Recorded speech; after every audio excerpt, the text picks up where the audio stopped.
La participation du secrétaire d'État américain, qui est également conseiller à la sécurité nationale par intérim, aux pourparlers de paix Ukraine-Russie qui se tiendront à Istanbul, est désormais un fait.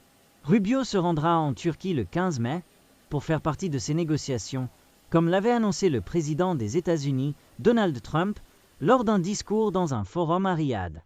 Avec Rubio, selon ce qu'a déclaré la Maison-Blanche, seront également présents aux pourparlers les envoyés présidentiels des États-Unis, Steve Witkoff et Case Kellogg. Il semble cependant que Trump lui-même ne se rendra pas en Turquie cette semaine.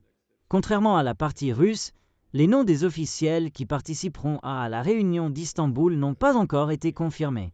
Volodymyr Zelensky est le seul leader qui a confirmé qu'il sera en Turquie le 15 mai.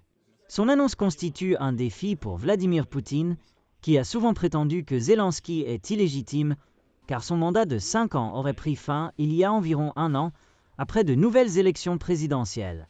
Cette affirmation provocante ignore le fait que l'Ukraine est sous loi martiale depuis le début de l'invasion russe totale en février 2022, ce qui interdit la tenue d'élections. La rencontre avec Zelensky peut être vue comme une reconnaissance de sa légitimité, sapant l'un des principaux récits du Kremlin sur l'Ukraine, que la direction actuelle est l'héritage d'un coup d'État soutenu par l'Occident contre le gouvernement pro-Moscou en 2014.